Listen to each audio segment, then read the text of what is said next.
اعوذ باللہ من الشیطان الرجیم بسم اللہ الرحمن الرحیم الحمد للہ رب العالمین والصلاة والسلام علی سیدنا محمد وعلی بیتہ الطیبین الطاہرین بسم اللہ الرحمن الرحیم۔ ناظرین اکرام، جیسا کہ آپ جانتے ہیں کہ اسلام کی تاریخ جو کہ ایک وسیع اور بہت طویل تاریخ ہے، اور جس سے آشنائی اور جس سے شناخت ہم تمام لوگوں پر لازم اور ضروری ہے، تاکہ اس تاریخ کے ذریعے سے ہم اپنے ائمہ معصومین علیہم السلام اور جن کو ہم مانتے ہیں اور جن کی ہم اطاعت اور پیروی کرتے ہیں، ان کی سیرت اور ان کی زندگی کا ہمیں احوال اور حالات معلوم ہوں، تاکہ وہ ہمارے لیے اسوہ، نمونہ عمل اور قدوہ ہوں۔ اس لیے کہ وہ ذوات مقدسہ ہمارے نمونہ عمل، ہمارا آئیڈیل اور ہمارے لیے اسوہ ہے، لہٰذا ان کی تاریخ کا ہمیں جاننا، ان کی سیرت کا ہمیں معلوم ہونا اور ان کی حیات طیبہ سے ہمیں آشنائی بہت زیادہ لازم اور ضروری ہے، تاکہ اسی حیات طیبہ اور اسی تاریخ اور اسی سیرت کی روشنی میں ہم اپنے عمل، اپنی رفتار، اپنے کردار کو درست کریں۔ لہذا ہم سب پر ضروری یہ ہے کہ ہم نہ صرف یہ کہ کلی طور پر بلکہ جزئی طور پر اپنے ائمہ معصومین علیہم السلام، بالخصوص 14 معصومین علیہم السلام کی تاریخ سے آشنا ہوں، اور یہ ہر شیعہ پر لازم اور ضروری ہے۔ ہم اسی سلسلہ تاریخ کو آگے بڑھاتے ہوئے انشاءاللہ آج کے اپنے اس پہلے درس میں کائنات کی سب سے عظیم ہستی، کائنات کی سب سے اول مخلوق، کائنات میں سب سے افضل، سب سے بہتر، خدا کے بعد سب سے عظیم ہستی ہمارے اور آپ کے نبی حضرت محمد مصطفیٰ صلی اللہ علیہ وآلہ وسلم کی انشاءاللہ حیات طیبہ پر روشنی ڈالیں گے۔ چونکہ حضور اکرم صلی اللہ علیہ وآلہ وسلم کی سیرت اور آپ کی زندگی، یہ تو قرآن نے بھی اس کو ہمارے لیے مشعل راہ، اسوہ اور آئیڈیل قرار دیا ہے، لہذا ہمیں چاہیے کہ ہم حضور اکرم صلی اللہ علیہ وآلہ وسلم کی زندگی کو اچھے سے، بہترین طریقے سے جاننے کی کوشش کریں۔ تو انشاءاللہ آج کے اس پہلے درس میں ہم حضور اکرم صلی اللہ علیہ وآلہ وسلم کی زندگانی اور آپ کے حیات طیبہ کے ابتدائی پہلوؤں پر انشاءاللہ روشنی ڈالنے کی کوشش کریں گے۔ جیسا کہ عام طور پر جب کسی کی تاریخ، جب کسی کی سیرت اور جب کسی کی حیات طیبہ اور زندگانی کو بیان کیا جاتا ہے، تو جیسا کہ عام طور پر ہوتا یہ ہے کہ اس کی پیدائش اور اس کی ولادت اور اس کی ابتدا سے آغاز کیا جاتا ہے، لہذا ہم سب سے پہلے حضور اکرم صلی اللہ علیہ وآلہ وسلم کی جب حیات طیبہ پر اور آپ کی زندگانی پر، پاک اور پاکیزہ زندگی پر جب روشنی ڈالنے کی کوشش کر رہے ہیں، تو انشاءاللہ ہم کوشش کریں گے کہ آپ کی ولادت اور آپ کی پیدائش جو واقعاً باسعادت اور مبارک پیدائش ہے، اس کے چند پہلو اور چند گوشوں پر انشاءاللہ روشنی ڈالیں۔ سب سے پہلی چیز کہ حضور اکرم صلی اللہ علیہ وسلم کی ولادت باسعادت ہے۔ جیسا کہ ہم سبھی جانتے ہیں کہ آپ کی ولادت کے سلسلے میں جو ہے، یوں تو اہل اسلام کے درمیان میں، مکاتب اسلام کے درمیان میں اختلاف پایا جاتا ہے، اور اہل سنت والجماعت اور اہل تشیع کے درمیان اس سلسلے میں، تاریخ ولادت کے سلسلے میں کافی اختلاف پایا جاتا ہے، اگرچہ خود اہل سنت کے درمیان بھی تاریخ کے اعتبار سے بہت زیادہ اختلاف پایا جاتا ہے، لیکن مکتب تشیع میں اہل بیت علیہم السلام کے پیروکار کے ہاں آپ صلی اللہ علیہ وآلہ وسلم کی ولادت کے سلسلے میں جو شیعہ مورخین اور تاریخ نگاروں نے اور سیرت نگاروں نے آپ کی تاریخ ولادت بیان کی ہے، وہ 17 ربیع الاول روز جمعہ سن 1 عام الفیل بیان کی ہے، یعنی گویا 17 ربیع الاول آپ صلی اللہ علیہ وآلہ وسلم کی ولادت کی تاریخ ہے، کہ جس کو مکتب تشیع کے اکثر مورخین، سیرت نگاروں نے اپنی اپنی کتابوں میں نقل کی ہے، لہذا ہمارے ہاں ایسا کوئی اختلاف نہیں پایا جاتا۔ تو اس کے بعد کہ جس زمانے میں، جس دور میں اور جس سال آپ صلی اللہ علیہ وآلہ وسلم کی ولادت اور آپ کی پیدائش ہوئی ہے، اس سال کو عام الفیل کہا جاتا ہے۔ لہذا ہمیں یہ جاننے کی ضرورت ہے کہ آخر وہ سال کہ جس سال آپ صلی اللہ علیہ وآلہ وسلم کی ولادت ہوئی ہے اسے عام الفیل کیوں کہا جاتا ہے؟ اس لیے کہ تاریخ نگاروں نے، سیرت نگاروں نے اس دور کو کہ جس دور میں جس سال حضور اکرم صلی اللہ علیہ وآلہ وسلم کی ولادت، طبع سعادت اور آپ کی پیدائش ہوئی ہے، تقریباً تمام سیرت نگاروں نے، تاریخ دانوں نے اس سال کی تمام کیفیات، تمام حالات اور واقعات کو اپنی اپنی کتابوں میں نقل کیا ہے۔ ہمارے ہاں شیعہ مورخین نے بھی اور اسی طرح سے مکتب عامہ کے اہل سنت والجماعت کے مورخین نے بھی اس واقعے پر بھرپور روشنی ڈالی ہے۔ تو آئیے سب سے پہلے ہم اس سال کے حالات اور واقعات کو جاننے کی کوشش کرتے ہیں کہ جس سال حضور اکرم صلی اللہ علیہ وآلہ وسلم کی پیدائش ہوئی، جس سال آپ صلی اللہ علیہ وآلہ وسلم اس دنیا میں آئے، اس سال کو عام الفیل یعنی ہاتھیوں کا سال۔ اب ہاتھیوں کا سال اس سال کو کیوں کہا جاتا ہے؟ تو آئیے ہم تاریخ نگاروں سے اور مورخین سے جب یہ پوچھتے ہیں تو اس سال ہاتھیوں کا سال یا عام الفیل اس لیے بھی کہا جاتا ہے جیسا کہ مورخین کے مطابق ملک یمن، جو کہ عربستان کے جنوب مغرب میں ایک علاقہ ہے اور یہ مشہور و معروف ملک ہے۔ یمن کے بارے میں تقریباً تمام افراد جانتے ہیں اور یہ عربستان کے جو ہے جنوب مغرب میں واقع ہے اور ایک بہت زرخیز علاقہ ہے،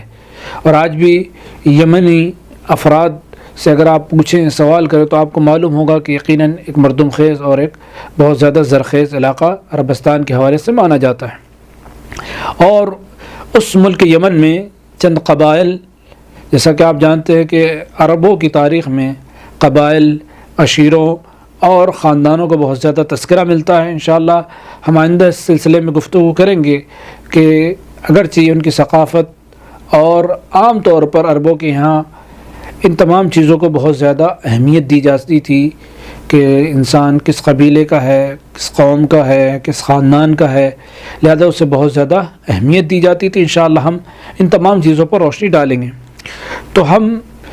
اگر یمن کے حالات اور یمن کے اس دور کے تمام احوال کو اگر معلوم کرتے تو ہمیں پتہ چلتا ہے کہ جس سال حضور اکرم صلی اللہ علیہ وآلہ وسلم کی ولادت ہوئی تو اس سال چونکہ یمن میں جو قبائل آباد تھے ان قبیلوں میں ایک مشہور قبیلہ ہے کہ جس کا نام حمیر ہے۔ یہ تو بہت سارے قبائل یمن میں آباد تھے، لیکن یہ حمیر قبیلہ ایسا تھا کہ یمن پر جو حکمراں ہوتے تھے اسی قبیلہ حمیر کے افراد میں سے کوئی فرد جو ہے یمن کا حکمراں ہوتا تھا۔ اس دور میں ایک بہت عظیم بادشاہ گزرا ہے کہ جس کا نام تبع حمیری تھا، کہ جس نے ایک زمانے میں یمن پر حکومت کی۔ اگرچہ اس کا دور جو ہے تاریخ اسلام سے پہلے اور ماقبل ہے، بعض مورخین کے نزدیک 600 سال، بعض کے نزدیک 700 سال حضور اکرم کی ولادت سے پہلے، لیکن اس دور میں اس حمیر قبیلے کا جو حکمراں تھا، جو بادشاہ تھا، اس کو تبع حمیری کے نام سے یاد کیا جاتا تھا۔ انشاءاللہ ہم اپنے قارئین کو اور ناظرین کو اور انشاءاللہ تمام لوگوں کو بیان کرنے کی کوشش کریں گے کہ تبع جو ہے، یوں تو بادشاہ کا نام تبع نہیں تھا، اگرچہ اس دور میں جو یمن پر حکمراں ہوتا تھا، اس دور میں یمن پر جو حکومت کرتا تھا، اس بادشاہ کو، اس حکمراں کو تبع کے نام سے یاد کیا جاتا تھا۔ اور ہم اپنے ناظرین کی خدمت میں ایک نور ایمان میں اضافہ ہونے کے لیے ایک بات بیان کرتے چلیں گے کہ یمن کے بادشاہ کو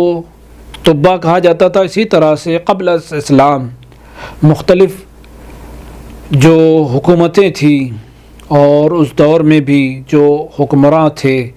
چاہے جہاں کے ہوں، چاہے وہ فارس کے حکمراں ہوں، چاہے وہ روم کے حکمراں ہوں، چاہے وہ مصر کے حکمراں ہوں، اسلام سے ما قبل جتنے بھی حکمراں گزرے ہیں تو پوری تاریخ میں ان حکمرانوں کے مختلف نام جو ہیں، اگرچہ ان کو نام نہیں کہا جاتا، ہم تو اس کو نام کے وجہ سے جانتے ہیں، لیکن اگرچہ ان تمام حکمرانوں کے مورخین نے القاب سے انہیں یاد کیا ہے۔ جیسے کہ خود یمن کا یہ جو بادشاہ تھا کہ جس کو طب حمیری کہا جاتا ہے، اگر ہم تاریخ میں دیکھتے ہیں تو ان مختلف حکمرانوں کے اور قبل اسلام بادشاہوں کے جو القاب جس کو مورخین نے ذکر کیا ہے، ان میں روم کے بادشاہ کو قیصر، فارس کے بادشاہ کو کسریٰ، اسی طرح سے ترک کے بادشاہ کو خاقان، حبشے کے بادشاہ کو نجاشی، جیسا کہ آپ نے حضور اکرم صلی اللہ علیہ وآلہ وسلم کی بھی حیات طیبہ میں سنا ہوگا۔ تو ہم انشاءاللہ بیان کریں گے کہ اس دور میں جو حکمراں ہوتا تھا، جس ملک پر اس کا خاص لقب تھا، اور نجاشی یہ کئی بادشاہ گزرے ہیں، اسی طرح سے قیصر کئی بادشاہ گزرے ہیں، کسریٰ کئی بادشاہ گزرے ہیں، اور طبہ اسی طرح سے کئی بادشاہ، اور اسی طرح سے خاقان کہ جو ترک کے بادشاہ تھے وہ کئی گزرے ہیں، اگرچہ ان کے نام مختلف تھے لیکن ان کے القاب کے جو ہم نے ابھی بیان کیے ہیں یہ مختلف القاب ہیں۔ اسی طرح سے قبط کہ جو مصر کا علاقہ ہے، وہاں کے بادشاہ کو فرعون کہا جاتا تھا، جیسا کہ ہم جناب موسیٰ علیہ السلام کی ہسٹری اور تاریخ میں یہ پڑھ چکے ہیں اور ہم نے بارہا سنا ہے۔ تو اس زمانے میں جو بھی بادشاہ ہوتا تھا مصر اور قبط میں، اس کو فرعون کہا جاتا ہے۔ عراق میں جو بابل کا علاقہ ہے، چونکہ اس زمانے میں بابل ایک بہت بڑی حکومت تصور کی جاتی تھی، اور جس کے بارے میں آپ حضرات نے تاریخ میں پڑھا ہوگا کہ جناب سلیمان اور دیگر انبیاء اور بہت سارے بادشاہ جو ہے بابل کے حکمراں رہے ہیں، اور خود بابل ایک جو ہے اس زمانے میں بہت بڑا ملک اور بہت بڑی جو حکومت شمار ہوتی تھی۔ وہاں کے بادشاہ کو کہ جو بابل میں حکومت کرتا تھا اس کو صائبہ کہا جاتا تھا، اور بعض لوگوں نے کہا ہے کہ اس زمانے کے بادشاہ کو نمرود کہا جاتا تھا۔ بہرحال اگر دیکھا جائے تو صائبہ یا نمرود اس زمانے کے بابل کے بادشاہ کو نمرود یا صائبہ کہا جاتا تھا۔ اسی طرح سے مختلف جو ہے بادشاہوں کے، جیسے کہ افریقہ ہے وہاں کے بادشاہ کو جرجیر، اسی طرح سے اسکندریہ کے بادشاہ کو مقوقس، اور مختلف جو ہے مورخین نے مختلف جو ہے ممالک اور مختلف حکومتوں کے بادشاہوں کے القاب تحریر کیے۔ تو اس دور میں یمن کا جو بادشاہ ہوتا تھا بالخصوص اس کو طبہ کے نام سے یاد کیا جاتا تھا، طبہ اول، طبہ دوم، طبہ سوم، اسی طرح سے ان کے القاب چلے آتے تھے۔ تو یہ جو طبہ تھا، طبہ حمیری تھا کہ جس کی تاریخ جو ہے مورخین نے نقل کی ہے، یہ بادشاہ یمن کا ایک بہت بڑا حکمراں گزرا ہے، اور اس کی تاریخ قبل از اسلام پیغمبر اکرم صلی اللہ علیہ وآلہ وسلم کی ولادت سے پہلے جو ہے تقریباً 600 یا 700 سال بعض مورخین نے لکھی ہے۔ کہتے ہیں کہ یہ بادشاہ جو ہے بہت ہی زیادہ جو ہے یوں تو زور و تشدد اور حکمرانی کرتا تھا، لیکن جب اسے یہ معلوم ہوا کہ مکے میں اس دور میں چونکہ عربستان اور حجاز میں مکہ جو ہے بہت زیادہ کافی مشہور تھا، اور لوگوں نے جب اس کو مکے کے احوال اور خانہ کعبہ کے احوال کو بیان کیا تو وہ وہاں سے چل کر جب مکے آیا تو چونکہ اسے یہ خبر ملی تھی کہ وہاں خانہ کعبہ پر بہت زیادہ زر و جواہر اور بہت زیادہ جو ہے مال و دولت ہے، لہٰذا وہ چل کر آیا، اور آنے کے بعد اس نے کوشش کی کہ کعبے پر حملہ کیا جائے، اور یہ اس لیے تھا تاکہ بہت ساری دولت اور مال کہ جس کے بارے میں اس نے تذکرہ سنا تھا، اسی بنا پر وہ چاہتا تھا کہ مال و دولت حاصل ہو۔ لہذا جب وہ مکے میں پہنچا تو اس وقت جو اس کے ساتھ عالم تھے، جو زمانے میں چونکہ ہر بادشاہ کے ساتھ کچھ نہ کچھ عالم ہوتے تھے، حکماء ہوتے تھے، اس کے مشاور ہوتے تھے، تو جو علماء تھے اس زمانے میں جو راہب تھے، تو بادشاہ نے جب چاہا کہ خانہ کعبہ پر حملہ کیا جائے، کعبے پر حملہ کرنے کی جب اس نے جو ہے ٹھان لی، ارادہ کیا، تو ان عالموں نے اسے منع کر دیا، اور یہ کہہ کر اسے منع کیا کہ یہ ایک بہت ہی مقدس اور محترم جگہ ہے،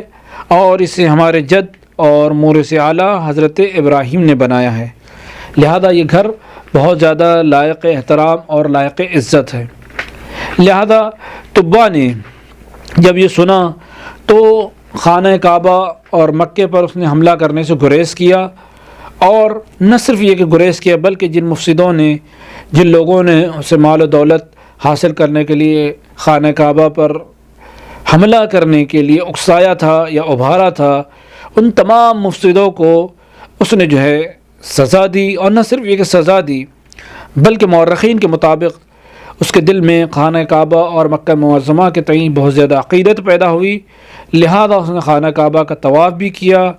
اس زمانے کے اعتبار سے جو مراسم حج تھے انہیں بھی ادا کیے، اور سب سے پہلے جو خانہ کعبہ پر غلاف چڑھایا گیا تو مورخین کے مطابق جیسے کہ ابن ہشام وغیرہ کی جو سیرت ہے، تاریخ ہے، اس میں لکھا ہے کہ سب سے پہلے